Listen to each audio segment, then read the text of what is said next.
Hello guys, welcome back to Sportlex. तो आज हम बात करने वाले हैं सेल्टा विगो और बारसा का जो मैच हुआ जिसमें बारसा ने एक शानदार कमबैक किया। तो उस पर कि कैसे वो 2 गोल कंसीड किया और कैसे कमबैक हुआ।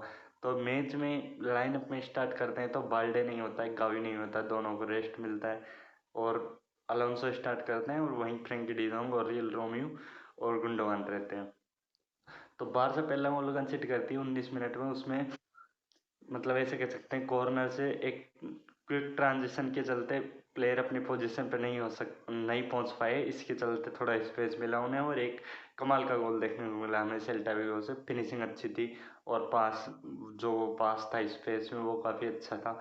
कुंडे ने कोशिश की थी उसे रोकने की पर वो रोक नहीं पाए उसे स्लाइडिंग टैकल करने की। फिर उसके बाद में 1-0 डाउन हाफ टाइम तक बारसा ने कोई ज़्यादा चांस क्रिएट नहीं किया, जबकि सेल्टा विगो ने नाक में दम करके रखा। बाम्बा और यागो आसपास ने खो जब जब मन करा तब अलोंसो को खोल दिया। अलोंसो भाई क्या कर रहा था, मतलब जब भी अलोंसो और रॉबर्टो खेलते हैं बारसा कंसीड करती है मस्त मस्त तरीके से। तो कल वो देखने को मिला हमें।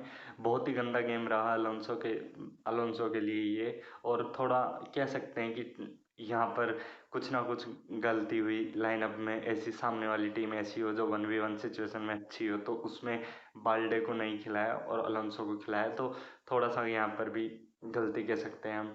लेकिन वो सब ठीक है, फिर उन्हें समझ में आ गया था। तो सेकेंड हाफ स्टार्ट होते ही बाल्डे आ गया, अराउको आ गया।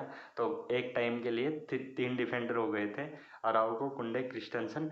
फिर उसके बाद में बारसा ने एक चांस क्रिएट किया था जिसमें फरहान टोरिस मतलब ऐसे शॉट लेते हैं और वाइड ऑफ द पोस्ट चला जाता है, पोस्ट से बाहर चला जाता है। तो वहाँ पे थोड़ा सरप्राइजिंग रहा है कि फरहान टोरिस वो गोल स्कोर नहीं कर पाए, जबकि फरहान टोरिस वो गोल स्कोर कर सकते थे क्योंकि जैसा उनका फॉर्म चल रहा है उनको वो स्कोर करना चाहिए था। फिर उसके बाद में 75 मिनट में बारसा दूसरा गोल खाती है।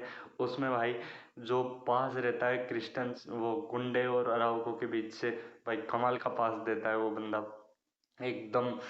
मतलब ऐसा कह सकते हैं कि परफेक्ट पास रहता है वो, उसमें कुछ नहीं कर सकता था अराउको और जो भी डिफेंडर था वो। और फिर फिनिशिंग भाई उसमें टर स्टेगन कुछ नहीं कर सकता, एक्स्ट्रा ऑर्डिनरी फिनिशिंग। अब 2-0 डाउन होने के बाद भाई जो लेवेंडोस्की ने पोस्ट मैच समय कहा वो बता देता हूँ। 2-0 डाउन होने के बाद लेवेंडोस्की ने कहा था कि पोस्ट मैच शो में जब जीत चुके थे कि हमारे पास कुछ खोने का नहीं था उस टाइम पे, हमें कुछ करना था तो हम अटैक करना चाहते थे बढ़िया। तो फिर उन्होंने जो डिफेंडर थे उनको एक जैसे मतलब ऐसे कह सकते हैं कि उनके हाफ में खेलना ज़्यादा स्टार्ट कर दिया। अटैक करना वो पहले भी कर रहे थे, लेकिन जैसे 2 गोल कंसीड किए बार्सिलोना ने, कहीं ना कहीं सेल्टा विगो ने अपना माइंड सेट बना लिया कि हाँ अब 2 गोल से कमबैक नहीं कर सकते। तो उन्होंने अपने बेस्ट प्लेयर यागो आसपास को सब्सिट्यूट कर दिया और 7 या 6 प्लेयर की लेयर बना ली डिफेंसिव।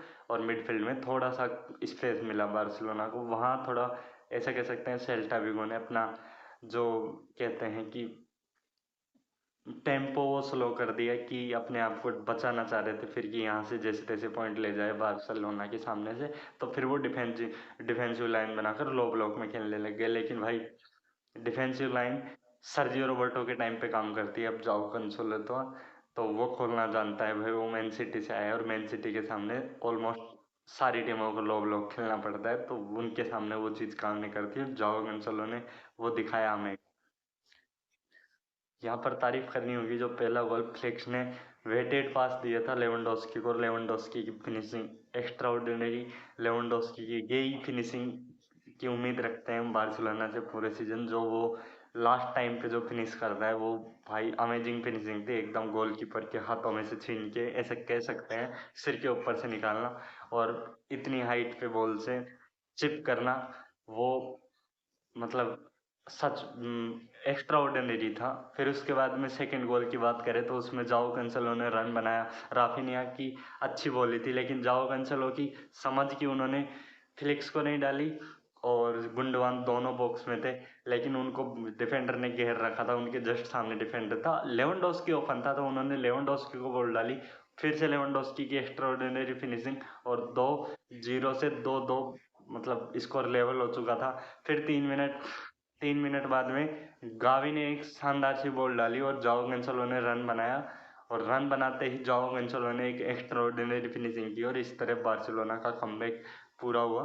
तो इसमें कहीं ना कहीं कह सकते हैं कि सेल्टा विगो ने 10 मिनट तक सिर्फ डिफेंड करने की सोचा, अगर मतलब ऐसे डिफेंसिव लाइन बनाकर लो ब्लॉक में खेले। हालांकि वो ऑलमोस्ट पूरे मैच में लो ब्लॉक खेले थे, क्विक ट्रांजेक्शन के चलते दोनों गोल आए थे। लेकिन लास्ट के 10 मिनट में कहीं ना कहीं सेल्टा विगो ने अपने जो टैक्टिक्स थे उनमें थोड़ी सी खराबी की, और ऊपर से बार्सिलोना ने सिर्फ फिर ऐसा सोच लिया था कि यहाँ से पॉइंट लेना ही है हमें, कम से कम ड्रॉ तो एटलीस्ट। तो उसके चलते जो डिटर्मिनेशन जो माइंडसेट बार्सिलोना के प्लेयर्स था, उसके चलते एक शानदार जीत मिल गई बार्सिलोना को।